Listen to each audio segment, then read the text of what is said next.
Halo sahabat Kibesain, agar tidak ketinggalan video-video selanjutnya, jangan lupa sebelum nonton video ini untuk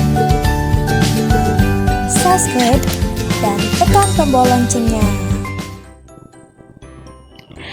Assalamualaikum warahmatullahi wabarakatuh. Halo adik-adik, ketemu lagi dengan Kak JJ di pembelajaran kelas 5. Hari ini kita akan belajar tema 1, subtema 1, pembelajaran 3. Ini dia. Perhatikan gambar berikut ini. Terlihat ya bahwa pada kandang kelinci terdapat saluran sampai menuju ember atau wadah penampungan. Apa ya yang ditampung? Kemudian gambar kedua ada botol-botol yang berisi cairan. Wah, penasaran apa cairannya? Kita dengarkan cerita ini terlebih dahulu ya. Selesai bermain, Pak Rudi mengajak Edo mengumpulkan air seni kelinci. Air seni kelinci tersebut oleh Pak Rudi disalurkan melalui saluran-saluran air dan dikumpulkan ke dalam satu wadah penampungan. Edo berkata, "Ih, bau sekali." Pak Rudi menjawab, "Benar, Edo, meskipun bau, tetapi air seni kelinci ini sangat baik. Sangat baik digunakan sebagai bahan pupuk cair organik untuk tanaman. Sayuran akan tumbuh dengan subur. Tanaman buah akan cepat berbuah. Tanaman bunga akan cepat berbunga." Tiba-tiba, Pak Eko datang ke kandang kelinci.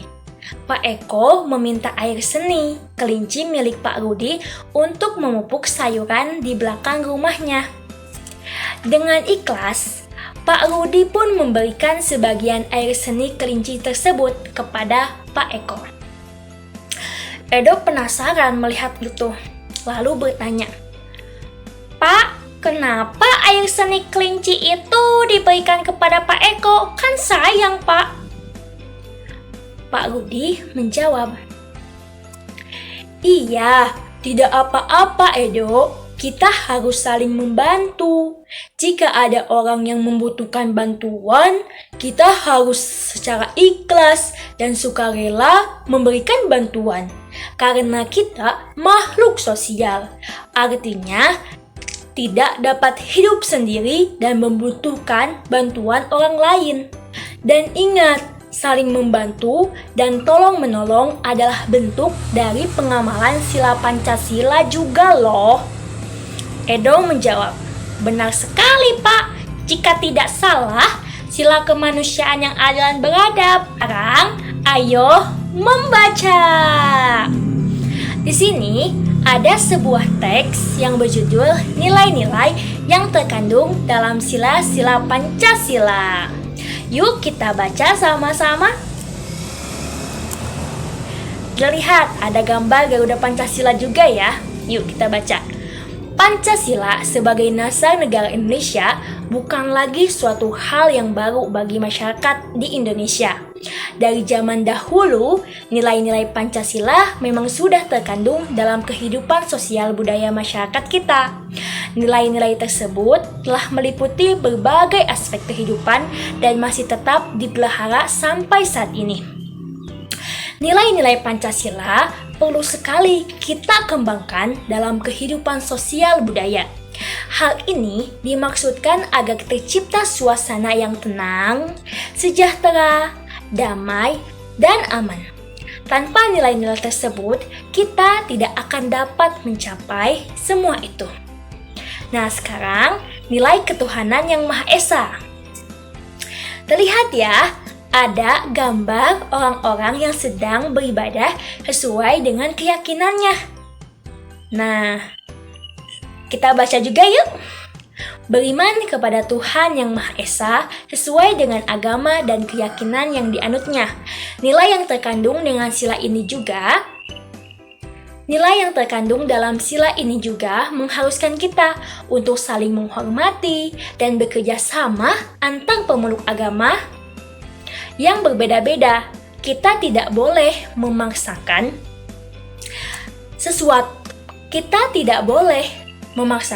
suatu agama dan kepercayaan kepada orang lain. Kita harus saling menghormati kebebasan dalam menjalankan ibadah.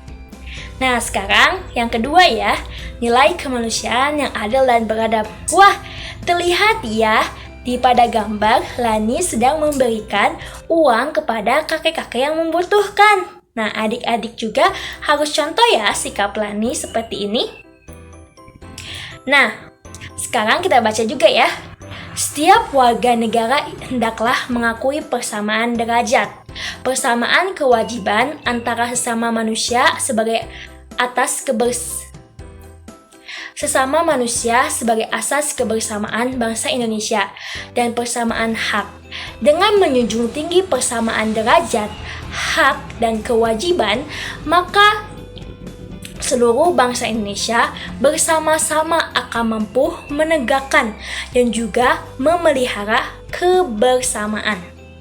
Penerapan nilai ini dalam kehidupan sehari-hari adalah dengan mengembangkan rasa saling mencintai terhadap sesama manusia, sikap tenggang rasa, menjunjung tinggi nilai-nilai kemanusiaan, gemar melakukan kegiatan kemanusiaan, serta berani menegakkan kebenaran, dan keadilan.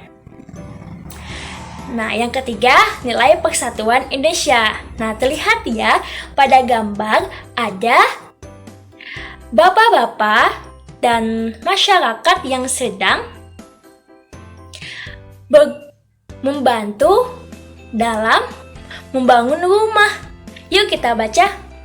Makna dan nilai yang terkandung dalam sila ini adalah menjaga persatuan dan kesatuan negara Republik Indonesia dengan menerapkan sikap cinta tanah air, rela berkorban demi bangsa dan negara, serta memajukan pergaulan demi persatuan dan kesatuan bangsa yang berbineka tunggal ika. Nah, sekarang yang keempat, nilai kerakyatan yang dipimpin oleh hikmah kebijaksanaan dalam pemusyawaratan perwakilan. Wah, terlihat ya, pada gambar ada masyarakat yang sedang bermusyawarah untuk memutuskan suatu hal. Yuk kita baca sama-sama. Setiap warga negara memiliki kedudukan yang sama. Kedudukan yang sama tersebut hendaknya digunakan secara sadar dengan mengutamakan kepentingan negara dan masyarakat. Selain itu, warga negara Indonesia harus selalu mengutamakan musyawarah untuk mufakat dalam menyelesaikan suatu persoalan bersama. Penerapan dalam sikap sehari-hari adalah dengan mengutamakan kepentingan umum di atas kepentingan pribadi dan golongan. Tidak memaksakan kehendak kepada orang lain, serta mengutamakan budaya musyawarah dalam menyelesaikan masalah dengan diliputi oleh semangat kekeluargaan. Nah, sekarang sila yang kelima. Terlihat ya, pada gambar ada sebuah keluarga yang saling menghargai. Nah, terlihat dari senyumannya, berarti bahagia ya. Yuk kita baca sama-sama. Kita harus menghindarkan diri dari sifat pemborosan, selalu bergaya hidup mewah, dan perbuatan-perbuatan yang merugikan kepentingan umum. Bekerja keras dan menghargai hasil kerja keras orang lain sangat dibutuhkan dalam mewujudkan sikap kebersamaan. Di samping itu, harus dikembangkan pula sikap adil terhadap sesama, menghormati hak orang lain, serta menolong dan menghargai orang lain. Sekarang, ayo berdiskusi. Nah, coba adik-adik ajak keluarga yang ada di rumah untuk untuk berdiskusi, mendiskusikan sikap-sikap yang ada pada tabel ini. Nah, adik-adik, nanti pada tabel isi dengan tanda centang. Misalnya, 1 gotong royong. Nah, gotong royong ini sesuai dengan sila keberapa ya? Ke-1, ke-2, ke-3, ke-4, atau ke-5. Nah, nanti centang pada sila yang memang sesuai ya. Begitupun soal nomor 2, 3, 4, dan 5. Sekarang, ayo menulis. Nah, adik-adik tadi telah menentukan sikap itu sesuai dengan sila keberapa.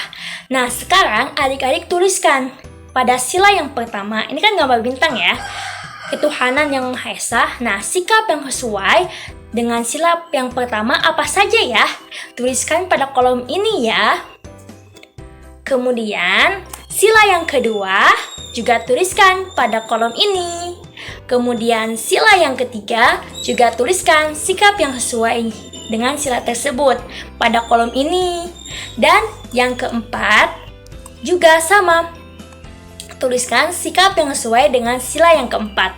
Dan yang terakhir, adik-adik juga tuliskan sikap yang sesuai dengan sila yang kelima. Sekarang, ayo mengamati. Nah, di sini ada sebuah tabel yang masih kosong.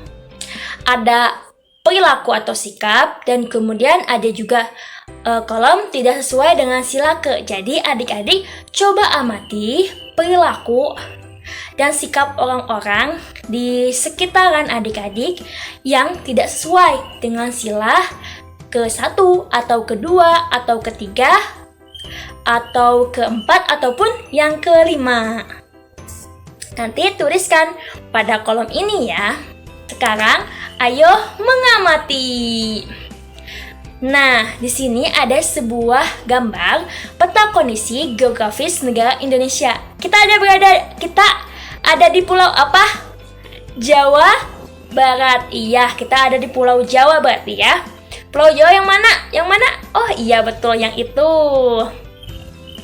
Nah, adik-adik, dari gambar tersebut, sekarang ayo berdiskusi. Adik-adik coba diskusikan dengan keluarga yang ada di rumah mengenai luas dan letak wilayah Indonesia berdasarkan peta tadi. Dan tuliskan ya di kolom ini. Ayo mencoba. Setelah adik-adik mengetahui luas dan letak wilayah negara Indonesia, adik-adik kini mesti juga mengetahui luas dan letak wilayah tempat tinggal adik-adik. Nah, untuk mendapatkan data dan informasi, adik-adik dapat melakukan pengamatan langsung ataupun bertanya kepada pengurus RT, RW, ataupun tokoh masyarakat secara daring ya. Nah, apa yang harus ada? Yang pertama, adik-adik harus tentukan dan pertegas posisi rumah adik-adik di mana. Kemudian, batas-batas RT, rumah, jalan, ladang, kebun, sawah, bukit atau hutan, sungai atau aliran air. Nah, lalu adik-adik gambarkan peta wilayah tempat tinggal adik-adik di kolom ini. Ayo menulis. Nah, tadi kan adik-adik telah membuat peta tempat tinggal adik-adik. Nah, sekarang adik-adik ceritakan bagaimana sih peta tempat tinggal adik-adik.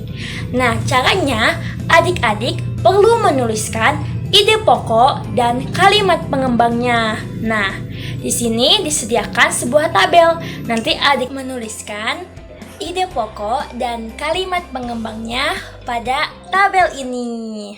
Sekarang, ayo renungkan.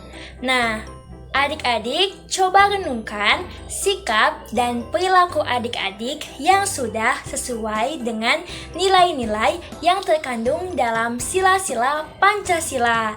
Dan juga adik-adik bisa minta bantuan keluarga di rumah untuk mengevaluasi sikap dan perilaku adik-adik yang sesuai dengan sila-sila Pancasila. Alhamdulillahirabbil alamin, pembelajaran hari ini telah usai. Jangan lupa kerjakan ya tugas-tugasnya. Dan tetap semangat walaupun pembelajarannya daring. Terima kasih. Wassalamualaikum warahmatullahi wabarakatuh. Dadah.